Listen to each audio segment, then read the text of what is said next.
నడిపించబడిన కొన్ని దినాలకి దాదాపుగా పౌలు ఈ కొరింథీ పట్టణంలో సంఘం స్థాపించడానికి 18 నెలలు ఆ కొరింథీ పట్టణంలో ఉండి సువార్తను ప్రకటించి వెళ్ళిపోయాడు. ఆ బాధ్యతను, కొరింథీ సంఘాన్ని నడిపించే బాధ్యతను పౌలు కొంతమందికి అప్పగించాడు. వాళ్ళ పేర్లు కూడా మనకి కొరింథీ పత్రికలో కనబడతాయి. అయితే పరిస్థితులు, ప్రతికూలమైన స్థితిగతులు ఏర్పడ్డాయి. ఆ కొరింథీ సంఘములో కొన్ని సమస్యలు ఏర్పడ్డాయి. ఆ కొరింథీ సంఘములో కొన్ని ఇబ్బందులు ఏర్పడ్డాయి. ఎప్పుడైతే కొరింథీ సంఘములో ఇబ్బందులు, పరిస్థితులు ఏర్పడ్డాయో అప్పుడు పౌలు కొరింథీ సంఘానికి 3 పత్రికలు రాశాడు. అయితే ఎందు నిమిత్తమో ఒకవేళ ఆ పత్రిక మాకు కాదని అనుకున్నారో, ఆ పత్రిక వల్ల వాళ్ళ హృదయాలు గాయపడ్డాయో తెలియదు, కానీ మొదటి పత్రిక మిస్ అయిపోయింది. కేవలం 2 పత్రికలు మాత్రమే ఇందులో మనకు రికార్డు చేయబడ్డాయి. ఈ 2 పత్రికల కంటే ముందు పౌలు ఒక పత్రిక రాశాడు. జాగ్రత్తగా కొరింథీ సంఘములో పౌలు ఈ పత్రిక రాయటంలో ముఖ్యమైన మోటో ఏంటంటే జారత్వాన్ని గురించి రాశాడు. జారత్వాన్ని గురించి రాసిన ఆ పత్రిక మిస్ అయిపోయింది. ఆ మాట మనకి ఎక్కడ అర్థం కనబడుతుందంటే 5వ అధ్యాయానికి వస్తే పౌలు రాసిన మొదటి పత్రిక మిస్ అయింది అని మనకు క్లారిటీ వస్తుంది. పౌలు రాసిన మొదటి పత్రిక ఎలా మిస్ అయిందో, కొరింథీయులకు రాసిన మొదటి పత్రికగా చెప్పబడుతున్న ఈ పత్రిక 5వ అధ్యాయంలో 9వ వచనంలో అంటాడు, ఏమన్నాడు తెలుసా? జారులతో సాంగత్యము చేయవద్దని నా పత్రికలో మీకు వ్రాసి ఉంటిని. అంతకుముందు పత్రిక రాశాడు జారత్వాన్ని గురించి. వాళ్ళకు బాగా నొప్పి కలిగి ఉంటుంది. ఆ పత్రిక మిస్ అయింది మొత్తం మీద. తర్వాత ఈ 2 పత్రికలు పరిశుద్ధాత్మ దేవుడు కొత్త నిబంధనలో సిద్ధపరిచాడు. సంఘములో తలెత్తిన విపత్కరమైన పరిస్థితులకు పరిష్కారముగా కొరింథీయులకు రాసిన మొదటి పత్రిక, 2వ పత్రిక రాయబడ్డాయి. ఎన్నో అద్భుతమైన ఆత్మీయ సత్యాలతో దైవశాస్త్ర సిద్ధాంతపరమైన పరిష్కారానికి ఈ పత్రిక రాయబడింది. కానీ మనం అనుకుంటున్న ఈ పత్రిక రాయబడడానికి మూల కారకురాలు ఎవరు అంటే క్లోయా. ఎవరు చెప్పండి? క్లోయి అనే పదం కూడా, క్లోయోన్ అనే పదం కూడా వాడబడింది. అంటే పౌలు కొరింథీ సంఘానికి ఈ పత్రిక రాయడానికి కారకురాలు ఎవరు అంటే చెప్పండి? క్లోయా. ఆమెను గురించి ఈరోజు మనము పరిశీలన చేయబోతూ ఉన్నాం. ఎందుకు? పరిశుద్ధాత్మ దేవుడు సంఘ క్షేమాభివృద్ధిలో స్త్రీలను ఘనపరిచాడు. ఎవరనే? సంఘ క్షేమాభివృద్ధిలో ఘనమైన సంఘాలుగా చెప్పుకోబడుతున్న కొరింథీ సంఘము, రోమా సంఘము, గలతీ సంఘము, కొలసీ సంఘము, ఫిలిప్పీ సంఘము, ఇలాగ ఘనమైన సంఘాలలో స్త్రీలు యొక్క ఘనత గురించి పౌలు చెప్పండి వ్రాశాడు. ఈ ఘనురాలుగా ఎవరు? క్లోయా అనే ఘనురాలు, ధైర్యశాలి, సంఘ క్షేమాభివృద్ధిలో యోగ్యురాలు. జ్ఞానేని సొలొమోను అన్నాడు కదా, యోగ్యురాలు తన పెనిమిటికి కిరీటము. అలాగా ఇక్కడ క్లోయా తన పెనిమిటికే కాదు సంఘానికి కిరీటముగా మనకి కనబడతా ఉంది. సంఘ క్షేమాభివృద్ధిలో ఆమె పాత్ర అసాధారణమైనది అని లేఖనం మనకి బోధిస్తూ ఉంది. కాబట్టి జాగ్రత్తగా ఈ విషయాన్ని మనము పరిశీలన చేయబోతూ ఉన్నాం. ఈ కొరింథీ సంఘం, కొరింథీయులు ఎలాంటి వారు అంటే కలహప్రియులు. ఎవరు చెప్పండి? కొరింథీయులు అంటే కలహ ప్రియులు, అంటే దెబ్బలాటకు సిద్ధంగా ఉండే బ్యాచ్. దేనికి సిద్ధంగా ఉండే బ్యాచ్? కయ్యానికి కాలు దువ్వే బ్యాచ్ అనమాట. కొరింథీయుడు అనే మాటకు అర్థం అదే. ఒకటి గొడవలు, రెండవది జారులు. 2 తత్వాలు కలిగిన మనుషులు, గొడవలకు ముందుందే తత్వాన్ని కలిగిన వారు, గొడవ పెట్టుకోవడానికి గొడవను అవసరమైతే కల్పించుకునే స్వభావాన్ని కలిగిన వారు కొరింథీయులు. చాలా మోటు నాటు తత్వాన్ని కలిగిన వారు అన్నమాట. ఒక మాటలో చెప్పాలంటే ఈడు పనికి మాలిన వాడు, లేకపోతే ఈమె పనికి మాలింది అని చెప్పడానికి ఉదాహరణగా ఏమనేవారంటే, ఈవిడ ఎవరనుకుంటున్నావు? కొరింథీ.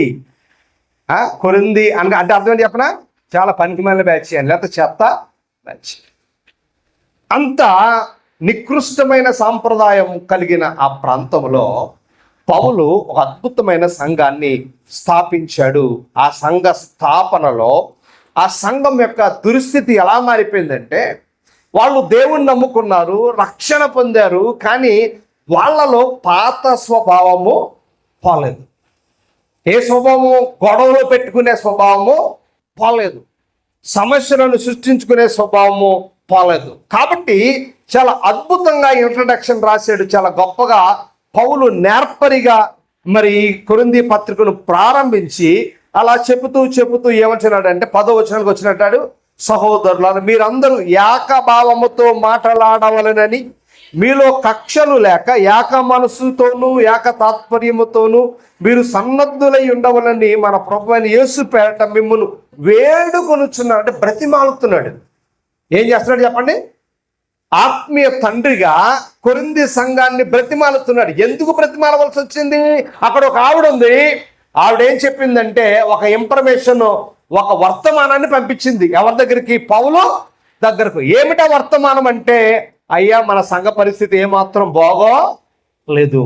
నేను అంటాను, సంఘాన్ని సరిదిద్దే పాత్ర, చీలిపోయిన సంఘాన్ని, గొడవలతో కూడిన సంఘాన్ని, కలిపిలు కలిగిన సంఘాన్ని సరిదిద్దే పాత్ర ఎవరు తీసుకున్నారంటే క్లోయా తీసుకుని పౌలు దగ్గరకు డైరెక్ట్గా ఆమె వెళ్ళలేదు, కానీ వర్తమానాన్ని పంపించింది. అయ్యా సంఘం విడిపోయేలాగా ఉంది, 3 ముక్కలైపోయేలాగా ఉంది, 3 రకాల మనుషులు తయారైపోయారు. ఒకళ్ళు వచ్చి చెప్తున్నారు, ఇంకొకరు చెప్తున్నారు, ఐక్యత లేదు. ఈ సందర్భంలో మీరు రాకపోతే ఆ సంఘం ఏమైపోతే ముక్కలైపోయే అవకాశం ఉంది అని ఒక మంచి నిర్ణయాన్ని తీసుకున్న ధీర వనిత ఎవరో? క్లోయా. నేను అంటాను, సంఘ క్షేమాభివృద్ధిలో దేవుడు నీకు ఇచ్చిన తలాంతును, దేవుడు నీకు ఇచ్చిన అవకాశాన్ని, దేవుడు నీకు ఇచ్చిన స్థాయిని బట్టి సంఘ క్షేమాభివృద్ధిలో ఎలాంటి పాత్రధారిగా ఉన్నావు, ఎలాంటి సూత్రధారిగా ఉన్నావు. ఒక ఆయన అంటున్నాడు, ఇవి లేకుండా మా ఇంట్లో ఏ కార్యక్రమము జరగదండి. ఎంత అదృష్టం, ఎంత మంచి మాట అది. ఏమండి, మా ఫ్యామిలీస్లో ఈవిడ లేకుండా ఏ పని జరగదండి, ప్రతి దానికి ఈవిడ ఉండాలి అనగానే మనకి ఏమనిపిస్తుంది? నిజంగా అలాంటి వాళ్ళు మన ఫ్యామిలీలో కూడా ఎంతో బాగుండు కదా. అలాంటి మంచి తత్వం కలిగిన స్వభావము, శుభకార్యాల్లో, మంచి పనుల్లో, ఆ ఇంటి యొక్క అభివృద్ధి పనుల్లో ఆమె ఒక మంచి పాత్రధారిగా, సూత్రధారిగా కనబడుతూ ఉంది. అలాగే సంఘ క్షేమాభివృద్ధిలో కూడా పౌలు ఒక స్త్రీ గురించి మాట్లాడుతున్నాడు. ఆమె పేరు ఏమిటంటే క్లోయా. జాగ్రత్తగా ఈ విషయాన్ని మనము గ్రహించాలి, ఈ విషయాన్ని మనం జాగ్రత్తగా ఆలోచన చేయాలి. ఆమె ఎలాంటిది అని మనం ఆలోచన చేసినప్పుడు చరిత్రకారులు ఆమె గురించి ఒక అద్భుతమైన విషయాన్ని రాశారు. ఏమిటి అంటే, ఆమె ఇంటి యజమానురాలు. ఆ ఇంటికి ఎవరు? ఆమె యజమానురాలు. యజమానురాలు పాత్ర ఇంటిలో ఎంతో అద్భుతమైన పాత్ర. ఒక ఇంటిలో ఒక సమస్య ఏర్పడినప్పుడు దాన్ని పరిష్కరించడానికి ఆ యజమానురాలు సరైన నిర్ణయం తీసుకోకపోతే ఆ ఇల్లు ఏమవుద్ది? 3 ముక్కలు అయిపోతుంది. అలాగే సంఘ క్షేమాభివృద్ధిలో క్లోయ ఆ నిర్ణయం తీసుకోకపోతే ఆనాటి సంఘం పతనావస్థకు వెళ్ళిపోయేది అని లేఖను మనకి బోధిస్తూ ఉంది. ఇక్కడ పౌలు చాలా సూటిగా ఆ వచనాన్ని రాశాడు. ఏమని రాశాడు ఆ వచనం అంటే, ఒకసారి చదివితే మీకు అర్థమవుతుంది క్లోయ యొక్క ప్రాధాన్యత ఎంత గొప్పదో. ఏమొచ్చినాడు? నా సహోదరులారా, క్లోయ ఇంటి వారి వలన నాకు. క్లోయ ఇంటి వారు ఎవరు? క్లోయ ఇంటిలో సంఘం ఉంది. ఆ సంఘములో ఉన్న సభ్యులు ఏం చెప్పారు పౌలు దగ్గరికి వెళ్ళి అంటే, అయ్యా కొరింథీ సంఘములో పరిస్థితులు ఏమాత్రము అనుకూలముగా లేదు. కొరింథీ సంఘములో పరిస్థితులు చాలా గొడవలుగా, గలిబిలిగా ఉన్నాయి అని చెప్పారు అని పౌలు చాలా చక్కగా చెప్తున్నారు.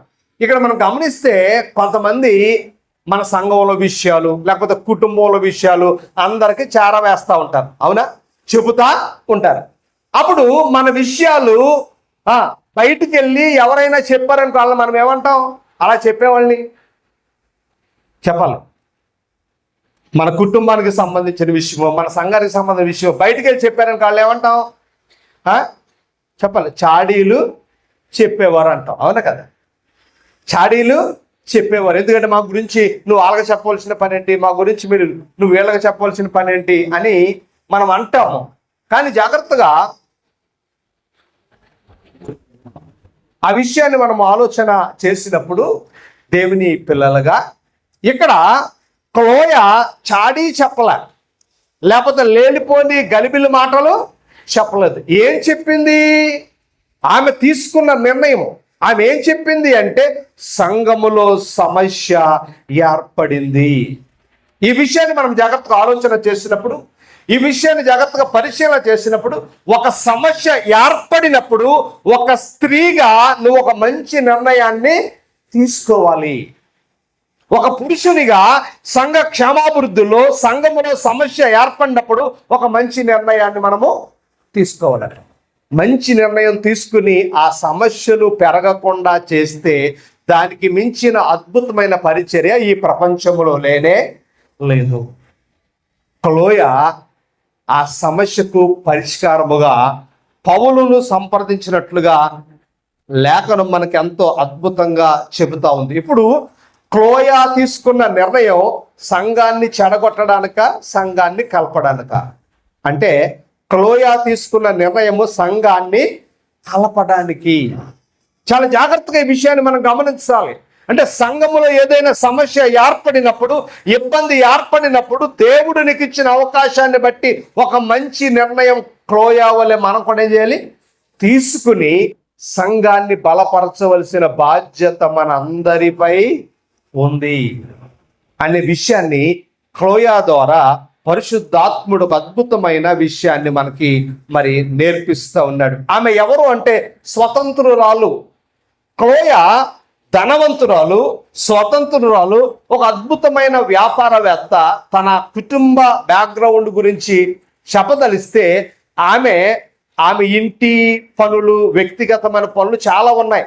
సంఘాన్ని గురించి ఆలోచించేంత తీరిక ఆవిడికి లేదు. ఎందుకు? ఆవిడకి ఒక వ్యాపారం ఉంది, ఒక పెద్ద కుటుంబం, ఒక పెద్ద ఇల్లు, ఆస్తిపాస్తులు ఇన్ని ఉన్నప్పుడు సంఘంలో సమస్య వచ్చిందనుకో, ఎవడప్పుడు చూసుకుంటారు, మనకి ఎందుకులే, మనం చాలా బిజీగా ఉన్నాము అని అనుకోలేదు. తనకున్న వ్యక్తిగత పనుల కంటే క్రీస్తు తన స్వరక్తమిచ్చిన సంఘ క్షేమాభివృద్ధి ముఖ్యము అనుకుని పౌలు దగ్గరకు వర్తమానాన్ని పంపించింది. అయ్యా, సంఘములో సమస్య ఉంది, మీరు కలగజేసుకోకపోతే సంఘము పాడైపోయే అవకాశము ఉంది. నేను ఎందుకు ఈ మాట చెప్తున్నాను అంటే, మనకెన్ని పనులున్నా సంఘ సభ్యులుగా సంఘ క్షేమాభివృద్ధిలో మనము మన పాత్రను నిర్వర్తించాలి. అది దేవుడు మనకు అప్పగించిన చెప్పండి బాధ్యత. కాబట్టి క్లోయ ఒక అద్భుతమైన బాధ్యతను వహించినట్లుగా లేఖనం మనకి బోధిస్తూ ఉంది. కాబట్టి దేవుని పిల్లలుగా పౌలు అంటున్నాడు, నాకు తెలియవచ్చాను, క్లోయ ఇంటి వారు వలన నాకు తెలియవచ్చాను అనే పదం అంటే ఏదో కల్పించబడిన విషయాలు కాదు. అంటే క్లోయ సాక్ష్యాధారాలతో సహా పౌలు దగ్గరికి వెళ్ళింది. ఇదిగో ఈ సమస్య ఉంది, దీనికి కారణం ఇది, ఈ సమస్య వచ్చింది, దీనికి కారణం ఇది అంటే సాక్ష్యాధారాలతో సహా పౌలు దగ్గరికి వెళ్ళి చెప్పింది. ఎందుకు ఈ మాట నేను మీకు ఖండితంగా చెప్తున్నాను అంటే, ఒక సమస్య ఏర్పడినప్పుడు కొంతమందిని సమస్యను సృష్టించారు. ఏం చేస్తారు చెప్పండి? సమస్య ఉండదు, వాస్తవానికి ఏం చేస్తారు? సృష్టించారు. ఎందుకు? వాళ్ళ అవసరం కొరకు. సమస్య సృష్టించడం వేరు, సమస్యను పరిష్కరించడానికి ఆధారాలతో నిలబడము వేరు. కాబట్టి ఆత్మీయ సంఘములో, ఆత్మీయ జీవితంలో సమస్య వచ్చినప్పుడు తగిన సాక్ష్యాధారం లేకుండా దేనిని మనం ఖండించకూడదు, దేనిని మనం సరి చెయ్యకూడదని లేఖనం స్పష్టంగా బోధిస్తూ ఉంది. క్లోయ గురించి పర్టిక్యులర్గా పౌలు ఎందుకు మాట్లాడాడు అంటే, ఆమె తెచ్చిన సమస్యకు ఆధారాలు ఉన్నాయి. ఆధారాలు లేకుండా ఆమె సమస్యను తీసుకొని రాలే. చాలా మంది సమస్యను తెస్తారు మన మీదకి. చాలా మంది స్నేహితులు సమస్యను తెస్తారు. వాళ్ళ దగ్గర ఏమన్నామంటే ఆధారాలు ఉండవు. నా స్నేహితుడు ఒకడు ఉండేవాడు, వారానికి ఒక సమస్య తెచ్చేవాడు. వారానికి ఒక సమస్య. ఒకసారి మా బామ్మర్ది నన్ను చాలా ఇబ్బంది పెట్టేసాడు అన్నాడు. ఏమి ఇబ్బంది పెట్టాడు రా అన్నాను. ఫోన్ చేస్తే ఫోన్ ఎత్తలేదంట. ఇది సమస్య. ఫోన్ చేస్తే ఫోన్ ఎత్తలేదు. ఆడేం పనిలో ఉండడు. అప్పుడు నేను ఫోన్ చేసినా ఫోన్ ఎత్తలేదు. కొంతమంది ప్రతి చిన్న విషయాన్ని సమస్య చేసి జీవితాన్ని గలిబిలి చేసుకుంటా ఉంటారు. కానీ దేవుని పిల్లలుగా మనకు అర్థం కావాలి, సంఘములో దేవుడు మనకు అప్పగించిన బాధ్యత, దేవుడు మనకిచ్చిన స్థానాన్ని మనము జాగ్రత్తగా ఎలాగ నడిపించాలో అద్భుతమైన విషయాలు క్లోయా ద్వారా మనం నేర్చుకోబోతున్నాం. ఏమంటున్నాడు పౌలు? క్లోయా ఇంటి వారి వలన తెలియవచ్చెను. ఆ పదాన్ని మనము ఆలోచన చేసినప్పుడు మూల భాషలోకి వెళితే డెలోవో అనే పదం వాడబడింది. డెలోవో అనే పదానికి అర్థం ఏంటి తెలుసా? ఆమె ఉన్నది ఉన్నట్లుగా చెప్పింది, కానీ దేన్ని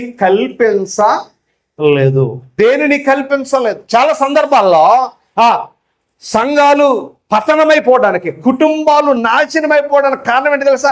అసలు 10% ఉంటే కల్పితం 90% ఉంటుంది. కల్పితం 90% ఉంటుంది. మీరు సినిమా చూడండి, 100కి 99% కల్పితమే.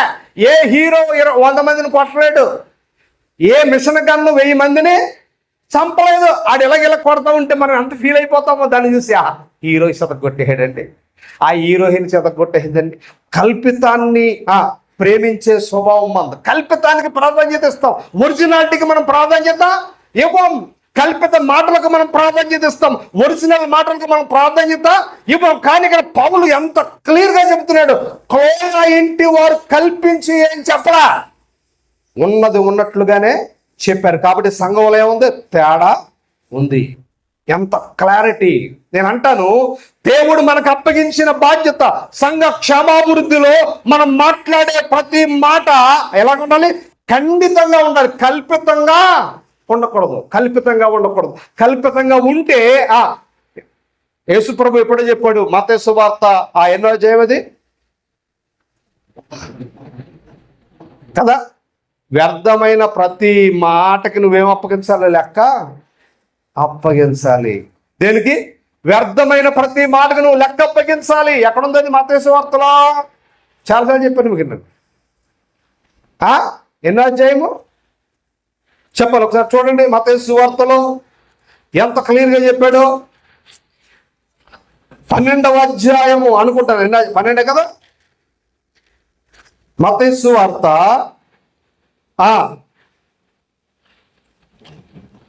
12వ అధ్యాయము ఎన్నో వచనమురా? 36వ వచనం అంటాడు, మనుష్యుడు పలుకు వ్యర్థమైన ప్రతి మాటను గురించి విమర్శ దినమందు లెక్క అప్పగించాలి. ప్రభు చెప్పాడు. కాబట్టి సంఘములో ఒక బాధ్యత కలిగిన వ్యక్తిగా నువ్వు ఉన్నప్పుడు నీ మాట అవునంటే అవును, కాదంటే కాదు అన్నట్లుగా ఉండాలి. సంఘములో ఒక సమస్య వస్తే కల్పితమైన మాటలు మాట్లాడకూడదు, దాన్ని అగ్నిగుండంగా చేయకూడదు. అదే మాట చెప్పాడు. క్లోయా ఏ సమస్య వచ్చిందో ఆ మాటలలో ఖండితంగా చెప్పిందట. అందులో దేన్ని కలపలేదు, దేన్ని తీసివేయలేదు. ఎంత క్లియర్గా మాట్లాడుతున్నాడు పౌలు. క్లోయా ఇంటి వారి వల్ల తెలిసింది సంఘములో సమస్య ఉంది. ఎలా తెలిసింది అంటే ఉన్నది ఉన్నట్లుగానే తెలిసింది తప్ప వచ్చిన ఆ కంప్లైంట్లో లేదా వచ్చిన ఆ సమస్యలో కల్పితమేమీ లేదు. అంటే క్లోయా ఎలాంటి స్త్రీ అంటే యథార్థవంతురాలు, ఉన్నది ఉన్నట్లుగా మాట్లాడే స్త్రీ, అవునంటే అవునట్లుగా బ్రతికే స్త్రీ. అందుకే ఆమె గురించి పరిశుద్ధాత్మ దేవుడు అంత గొప్పగా రాయించాడు. కరేజ్, ఆమె ధైర్యవంతురాలు. క్లోయాలో ఉన్న రెండవ గొప్ప లక్షణం ఏంటంటే ధైర్యవంతురాలు. ధైర్యంతో అడిగేసింది. వాస్తవంగా అప్పటికి కొరింథీ ప్రాంతంలో 1000 మంది సంఘ సభ్యులు ఉన్నారు. ఎంతమంది ఉన్నారు? 1000 మంది సంఘ సభ్యులు ఉన్నారు. సంఘంలో సమస్య ఉందని తెలిసి ఒకడు ముందుకు రాలా. సంఘ సమస్యను పరిష్కరించడానికి ఒక్కరూ ముందుకు రాలేదు. సంఘంలో 3 బ్యాచ్లు ఉన్నారు. ఒకలేమో మేము పౌలు టీం అంటున్నారు, ఇంకొకలేమో మేము అపోల్లో టీం అంటున్నారు, ఇంకొకలేమో మేము కేఫా టీం అంటున్నారు. ఇదేంటి బాబు ఇలాగ ఉంది, సమస్య ఉంది అని ఈ సమస్యను పరిష్కరించడానికి ధైర్యంగా ఎవరు ముందుకు రాలే. ఎవరు వచ్చారు? క్లోయా ముందుకు వచ్చింది, ధైర్యవంతురాలు. నేను అంటాను, దేవుని కొరకు యోధురాలుగా మనం ఉండాలి, దేవుని కొరకు ధైర్యవంతురాలుగా మనం ఉండాలి, దేవుని కొరకు నమ్మకమైన పాత్రగా మనం ఉండాలి. అందుకనే పౌలు ఆమెను గురించి గొప్పగా రాశాడు. జాగ్రత్తగా మనం ఆలోచన చేసినప్పుడు క్లోయా అనే మాటకు అర్థం ఏంటంటే లేత పచ్చిక, గ్రీన్ హెర్బ్. లేత పచ్చిక అంటే మీరు గమనించాలి, లేత మొక్కలు చూడనప్పుడు ఎంత అద్భుతంగా ఉంటాయి. లేత పువ్వులు, గులాబీ పువ్వు కానీ గులాబీ చెట్టు కానీ ఏ చెట్టు అయినా లేత మొక్క ఎంత అద్భుతంగా ఉంటుంది. ఆ మొక్కను చూడగానే జీవం ఉట్టిపడినట్లుగా మనకి కనబడుతుంది. జీవానికి సాదృశ్యంగా ఆరోగ్యవంతమైన మొక్కకు, ఆరోగ్యవంతమైన పువ్వుకు, ఆరోగ్యవంతమైన చెట్టుకు సాదృశ్యంగా మనకు మొట్టమొదటి ఏం కనబడుతుంది అంటే లేత మొక్క. లేత మొక్క. ఈ పదాన్ని మనం ఆలోచన చేసినప్పుడు ఆమె జీవితం యొక్క ప్రభావం ఎంత గొప్పదో, ఆమె ప్రభావం ఎంత గొప్పది అంటే ఆమె ప్రభావాన్ని బట్టే పౌలు ఈ పత్రిక వ్రాశాడు. కొరింథీ సంఘానికి ఈ పత్రిక రాయబడిందంటే క్లోయా యొక్క ప్రభావం ఎంత గొప్పగా ఉందో మనం ఆలోచన చేయాలి దైవ జనాంగమా. కాబట్టి దేవుని పిల్లలుగా మనం ఆలోచన చేయవలసిన విషయం ఏంటంటే, ఒక సమస్య వచ్చినప్పుడు దాన్ని పరిష్కరించడానికి ఆమె చురుకైన పాత్ర పోషించింది. ఏ పాత్ర? చురుకైన పాత్ర. చాలా సందర్భాలు మనం అంటాం కదా, పాత నిబంధనలో హెబ్రీ స్త్రీలు ఎలాంటి వారట? చురుకైన వారు. మనం కూడా చురుకైన వారిగా ఉండాలి, చురుకైన స్వభావాన్ని కలిగి ఉండాలి. ఒక సమస్య ఏర్పడినప్పుడు చురుకైన పాత్ర పోషించాలి. క్లోయా సంఘ క్షేమాభివృద్ధిలో చురుకైన పాత్ర పోషించింది. అక్కడ వాడబడిన పదం మనం జాగ్రత్తగా చూసినప్పుడు పౌలు ఏమంటున్నాడంటే కలహములు అనే పదాన్ని వాడాడు. ఏంటి చెప్పండి? కలహములు. కలహము అనే మాటకి జాగ్రత్తగా మనము గ్రీక్ టెక్స్ట్లోనికి వెళితే ఎరీస్ అనే రెండు పదాల కలయిక. ఎరీస్ అనే మాటకు అర్థం ఏంటంటే తీవ్రమైన వాగ్యుద్ధం. ఇంకా మనం ముందుకు వెళితే పోటీ తత్వం. ఏ తత్వం చెప్పండి? కొరింథీ సంఘములో ఏముందంటే పోటీ తత్వం ఉంది. ఎందుకంటే కొరింథీలో యూదులు ఉన్నారు, అన్యులు ఉన్నారు. మేం గొప్ప అంటే మేము గొప్ప అన్నట్టుగా ఉంటుంది. ఏ పనైనా కానీ ప్రతిదానికి ఒక పోటీ, ప్రతిదానికి వాగ్యుద్ధం, ఆర్గ్యుమెంట్, పోటీతత్వాన్ని కలిగిన స్వభావం కలిగిన మనుషులు ఉన్నారు. అలాంటి నిగూఢ పరిస్థితులు ఏర్పడినప్పుడు పౌలు ఒక అద్భుతమైన విషయాన్ని చెప్పాడు. ఇది రాజకీయ పోరాటం కాదు. సంఘం అంటే రాజకీయ పోరాటం కాదు. సంఘంలో రాజకీయాల్లో ఉన్నట్లు గుంపులు ఉన్నట్లుగా సంఘాల్లో అలాంటి గుంపులు ఉండకూడదు. రాజకీయ నాయకులకు ఫ్యాన్స్ ఉంటారు, ఉంటారు లేదా? రాజకీయ నాయకులు ఏమంటారు? ఫ్యాన్స్ ఉంటారు. ఒక్కో నాయకుడికి కొంతమంది ఫ్యాన్స్ ఉంటారు. ఫ్యాన్స్ అంటే అభిమానులు. అందుకనే అభిమాన సంఘాలని బోర్డులు కనబడతాయి మనకు కదా. ఏ సంఘాలు? అభిమాన సంఘం వేరు, దేవుని సంఘం వేరు. దేవుని సంఘంలో మనుషులకు అభిమానులు ఉండకూడదు, దేవునికే అభిమాని ఉండాలి. జాగ్రత్తగా మనం ఆలోచన చేయాలి. క్లోయా ధనవంతురాలు, డబ్బున్న స్త్రీ, జ్ఞానవంతురాలు. తన వెనకాల ఒక టీం ఉంది. నాకు ఎంత ఉన్నాయి కదా, నేను కూడా ఒక టీంని రెడీ చేసుకున్నాను అనుకోలే. రాజకీయాలు చేయలే. ఆమె ఏమనుకుందంటే సంఘమంతా ఒకే మనసు కలిగి ఉండాలి. అలా ఉండాలి అంటే ఏం చేయాలి? అర్జెంటుగా నేను ఈ వర్తమానాన్ని పౌలు గారి దగ్గరకు తీసుకుని వెళ్ళాలి. సంఘాన్ని రాజకీయం చేయలేదు. రాజకీయం చేసే అవకాశం వచ్చినా ఆమె ఏం చేయలేదు. రాజకీయం చాలా సంఘాల్లో మనకు రాజకీయాలు కనబడతాయి, రాజకీయ విధానాలు కనబడతాయి. కానీ దేవుని సంఘం రాజకీయాలకు నిలయము కాదు అని పౌలు చెబుతూ ఏమంటున్నాడో తెలుసా? గొప్పగా మాట్లాడాడు. ఏమని మాట్లాడు? ఒకసారి ఆ వచనాన్ని చూసి మనం త్వరగా ముందుకు వెళదాం. ఏమన్నాడు? కొరింథీయులకు రాసిన మొదటి పత్రికలో పౌలు గారు ప్రారంభాన్ని గురించి మాట్లాడుతూ ఏమంటూ ఉన్నాడంటే, ఒక మాటను మీకు చూపించాలని ఆశపడుతూ ఉన్నాను. 12వ వచనం అంటాడు, మీలో ఒకడు నేను పౌలు వాడును, ఒకడు నేను అపోల్లో వాడను, మరొకడు నేను కేపా వాడను, ఇంకొకడు నేను క్రీస్తు దాటుని చెప్పుకొనిచున్నానని తాత్పర్యము. ఏంటది? తాత్పర్యము. చెప్పుచున్నారని అంటే నాకు అర్థమైంది ఏంటో తెలుసా? ఏమంటాడు పౌలు?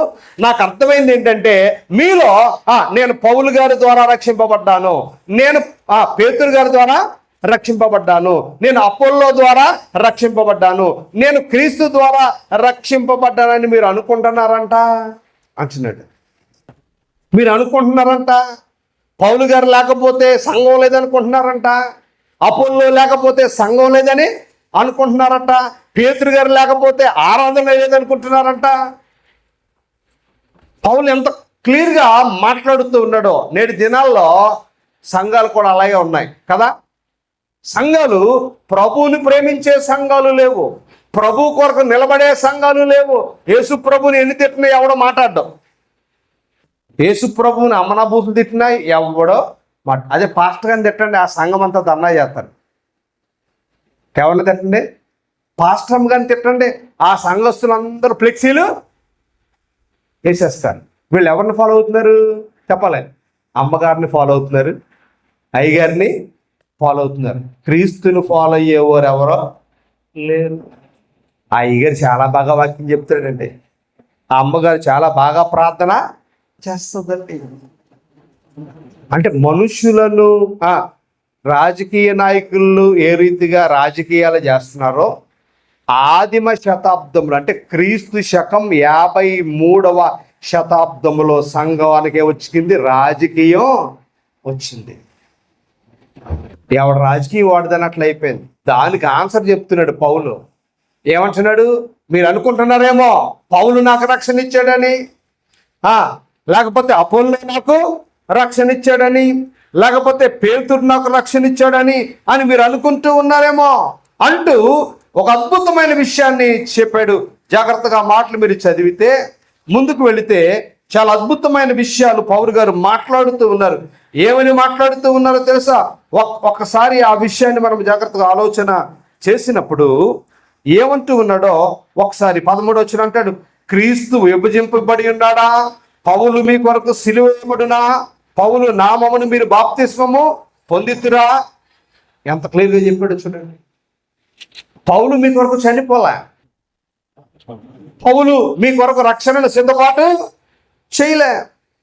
మీరు వెంబడించవలసింది పౌలును కాదు, వెంబడించవలసింది పేతురును కాదు, వెంబడించవలసింది అపోలోను కాదు, వెంబడించవలసింది క్రీస్తును వెంబడించాలి, క్రీస్తును కలిగి ఉండాలి, క్రీస్తు కొరకు మీరు ప్రయాస పడాలి. జాగ్రత్తగా మనం ఆలోచన చేసినప్పుడు చాలా సందర్భాల్లో ఇలాంటి అనుభవాలు మన జీవితంలో కనబడతాయి. దేవుని పిల్లలుగా నేను సంఘానికి వాక్యం చెప్పడానికి వెళ్ళాను. వాక్యం చెప్పడానికి వెళ్ళినప్పుడు అక్కడ ఒక ఆవిడ ముందే కూర్చుంది. కూర్చుని నేను చెప్తున్నప్పుడల్లా యాక్చువల్గా నాకు అలవాటు అంటే చెప్తూ మనుషులను చూసి ఏదో ఒకటి అడుగుతూ ఉంటాను. అలాగా చూసి ఆవిడని అడిగాను, అమ్మ ఏం ఇదేంటి అని అడిగితే నాకు చాలా సీరియస్గా చూసింది. మళ్ళీ అలా వెళ్ళిపోయి అలా చెప్పుకుంటూ మళ్ళీ ఆవిడని అడిగాను రెండోసారి. ఒక మొఖం చూస్తే పెట్టాలి పెడుతుంటే ఒక మొఖం చూస్తే రెండోసారి ఆవిడ అనగానే మూడోసారి లేచి వెళ్ళిపోయింది. నన్ను అడుగుతున్న పాస్టర్ గారు అని. ఆవిడ లేచి వెళ్ళిపోయిన తర్వాత 10 మంది లేచి వెళ్ళిపోయారు. వాళ్ళందరూ ఒకటే ఇంటి పేర్లు అంట. 10 మందిలో వెళ్ళిపోయారు. ఎందుకంటే నేను అన్నది లేదు, చేసింది లేదు. ప్రార్థన అయిపోయింది. ఇంటికి వచ్చాక పాస్టర్ గారు ఫోన్ చేయడం, అయ్యగారు మీరు ఆ మనిషిని కదిపారు, ఆవిడ వల్ల 10 మంది వెళ్ళిపోయారు, వాళ్ళందరూ నేను బతిమల్లకి సచ్చాను అయ్యగారు అన్నాను. అలాంటి పలికిమల్ల చేత వెళ్ళిపోవడమే మంచిది. మనుషులు ఫాలో అయ్యేవారు దేవుడికి అవసరం లేదు. మనుషులు దేవుని సన్నిధికి రాకూడదా? పాస్టర్ గారు ప్రసంగికుడనో లేదా పాస్టర్ గారు ప్రార్థన పోయినో అమ్మగారు ఆరాధన బాగా చేస్తాం, మనుషుల కొరకు నువ్వు రాకూడదా? స్వరక్తం ఇచ్చి సంపాదించిన క్రీస్తు కొరకు నువ్వు సంఘానికి రావాలి. క్రీస్తు సంఘములో సమస్య ఏర్పడినప్పుడు ప్రయోజనాలే నువ్వు బాధ్యతలు తీసుకోవాలి, మంచి నిర్ణయం తీసుకోవాలి. సమస్య ఎక్కడ మొదలైంది, ఎక్కడ పుండెట్టింది ఎవరో, ఆ పుండును మాన్పడానికి నువ్వు అద్భుతమైన పాత్రధారిగా మారిపోవాలి. నేను అంటాను, కొరింథీ సంఘం ముక్కలు కాకుండా నిలబడిందంటే క్లోయా తీసుకున్న మంచి నిర్ణయం. నేను అంటాను, అలా క్లోయా లాంటి యోగ్యురాళ్ళు సంఘాల్లో ఉంటే సంఘాలు ఎందుకు ముక్కలవుతాయి? సంఘాలు ఎందుకు విడిపోతాయి? సంఘాలు ఎందుకు నాశనం అయిపోతాయి? సంఘాలు ఎందుకు కొనరాగా అయిపోతాయి? సంఘాలు ఎందుకు ఆత్మీయంగా దిగజారిపోతాయి? సంఘంలో ఎందుకు ఆత్మీయత ఉండదు? కారణం ఏమిటి అంటే, క్లోయా లాంటి ధీరురాళ్ళు సంఘంలో లేకపోతే ఆ సంఘం బలహీనమైపోతుంది. ఆ సంఘం పనికిరందిగా, చేతగానిదిగా ఆ సంఘాన్ని చూసి ప్రభు ఏడుస్తాడు, ఆయన దుఃఖిస్తాడు. రేపొద్దున ప్రభు ఎదుట మనం లెక్కప్పచెప్పుకోవాల్సిన బాధ్యతను కలిగి మనం ఉంటాం. దేవుని పిల్లలుగా కొరింథీ సంఘంలో అన్ని వేల మంది ఉంటే ఒక స్త్రీ గురించి పౌలు ఎందుకు రాశాడో తెలుసా? ఆమె తీసుకున్న మంచి నిర్ణయం ఆ సంఘాన్ని ముక్కలు కాకుండా కాపాడు. మీకు మాట చెప్పనా, సంఘంలో సమస్య సేవకుడి కంటే ముందుగా సంఘంలో ఉన్న వాళ్ళకే తెలుస్తుంది. తెలిసిన వాళ్ళు ఏం చేస్తారు తెలుసా? సల్లార్చాలంటే సల్లార్తారు, మంటెట్టేయాలంటే మంటెట్టేస్తారు. కానీ క్లోయా మంటెట్టాలనుకోవాలి, ఎడదీయాలని అనుకోవాలి, సంఘాన్ని క్రమపరచాలనుకుంది. కాబట్టి కొరింథీ సంఘం ముక్కల కాకుండా నిలబడి చరిత్రలో గొప్ప సంఘంగా మనకు కనబడుతూ ఉంది. కాబట్టి దైవ జనాంగమా, నేను అంటాను, అసలు సంఘ క్షేమాభివృద్ధిలో ముఖ్యమైన పాత్రధారులు ఎవరంటే స్త్రీలే. ముఖ్యమైన నిర్ణయాలు తీసుకున్న వారు ఎవరంటే స్త్రీలే. స్త్రీలు లేకపోతే, మంచి నిర్ణయాలు తీసుకోకపోతే ఆ కాలంలో సంఘాలు నిలబడేవి కావు, సంఘాలు బలపడేవి కావు. సంఘ క్షేమాభివృద్ధిలో విలువైన పాత్రధారులు ఎవరంటే స్త్రీలే.